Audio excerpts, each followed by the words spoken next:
আসসালামু আলাইকুম এভরিওয়ান। দেশ ও প্রবাস থেকে যে যেখান থেকে দেখছেন তাদেরকে শুভেচ্ছা জানাই। এবং আমি এখন আছি ঢাকার খুব অদূরে শীতলক্ষা নদীতে। শীতলক্ষা নদীতে মনে হয় দূর থেকে দেখে শীতলক্ষার পানিকে খুব আমার কাছে নোংরা মনে হতো। যখন শীতলক্ষার পাড়ে আসলাম, শীতলক্ষার পাড়ে এসে তো আমি অভিভূত, একেবারে পানি স্বচ্ছ। হ্যাঁ, একেবারে পানি স্বচ্ছ, পানিতে কোনো নোংরা নাই। এটা হচ্ছে রূপগঞ্জের পাশ দিয়ে যে শীতলক্ষা গেছে। শীতলক্ষা তো কয়েক দিক দিয়ে গেছে, এটা হচ্ছে ঠিক রূপগঞ্জের পাশেই। আমার পাশেই বিভিন্ন রকমের জাহাজ দেখতে পাচ্ছেন, এই যে কার্গো জাহাজ, ছোট কার্গো জাহাজগুলি দেখতে পাচ্ছেন। এই জাহাজগুলি থেকে এখানে মালামাল খালাস করে। এই এলাকায় অনেকগুলো ইন্ডাস্ট্রি আছে এবং আমি যার নৌকায় এখন একটু নদীতে ঘুরছি যে আমি জাহাজগুলি দেখব। আমি আপনাদেরকে জাহাজগুলি দেখাচ্ছি সামনের ক্যামেরা দিয়ে।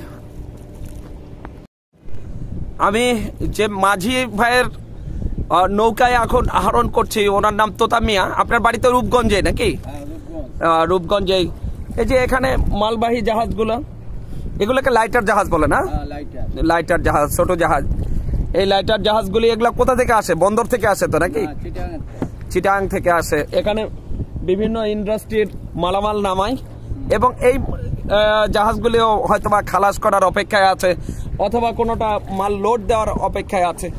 তো আসলে নদী কেন্দ্রিক যে ঢাকা শহর, নদীকে কেন্দ্র করে যে ঢাকা নদীর মানে ঢাকার চারপাশ দিয়ে যে নদী, এই নদীকে আমরা কিন্তু আসলে সেভাবে ব্যবহার করতে এখন পাচ্ছি না। আমরা যদি নদীকে ব্যবহার করে ঢাকার চারপাশকে ব্যবহার করতে পারি, তাহলে ঢাকার যে একটা সুন্দর যোগাযোগ ব্যবস্থা আছে এবং একটা পর্যটনের মতো যে জায়গা আছে। আমি জাহাজটাকে একেবারে খুব কাছ থেকে দেখাচ্ছি। জাহাজ নাম্বারও আছে, জাহাজ সুন্দরবন +4 এটা। আর জাহাজ নাম্বার তো দেখতে পাচ্ছেনই, জাহাজের অ্যাঙ্করগুলো কত বড়। আসলে জাহাজের এভাবে একবারে খুব কাছ থেকে ভিডিও কখনো করা হয়ে ওঠেনি আমার। তো বাকিটা আবারও দেখাচ্ছি। আমার পিছনে আর একটা জাহাজ আছে, অনেকগুলি জাহাজ এখানে নোঙর করা। এই নৌকাগুলি যেগুলি আছে এখন আর নৌকা দিয়ে মানুষ পারাপার হয়। এখানে অনেকগুলি জাহাজ নোঙর করা। এই জাহাজগুলি থেকে কেউ খালাস করবে, কেউ বা মাল লোড করে নিয়ে আবারও চট্টগ্রাম বা বিভিন্ন পোর্টের দিকে চলে যাবে এই জাহাজগুলি। তো এই একটা সময় এখানে ব্রিজ ছিল না, পাশে রূপগঞ্জের পাশে এখন যে ব্রিজ হয়েছে, ব্রিজ ছিল না। ব্রিজ না থাকবার ফলে মানুষ এই যে এই পার থেকে, আমি যে পাড়ে ক্যামেরা ধরেছি এই পাশে একটা ঘাট আছে, আর আমি যে পাশ থেকে উঠেছি এই পাশেও একটা ঘাট আছে। দুপাশে ঘাটের মানুষের চলাচল হতো।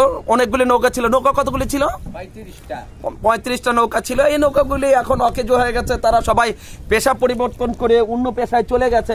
হ্যাঁ, অন্য পেশায় চলে গেছে এবং যারা টিকে আছে তারা শুধু এই জাহাজের কর্মীদেরকে নদীর পাড়ে নেয় এবং চাচা আপনি ঘুরে ফেলতে পারেন। হ্যাঁ, নদীর পাড়ে নেয় এবং নদীর পাড় থেকে আবার জাহাজে আসে। এ হচ্ছে এখনকার এই মানে নদীর উপরে বেঁচে থাকা যে সমস্ত জেলে আছেন তাদের প্রধান পেশা এটাই। প্রচুর পরিমাণ লাইটার জাহাজ এখানে নোঙর করা। এখানে বিভিন্ন ইন্ডাস্ট্রি আছে।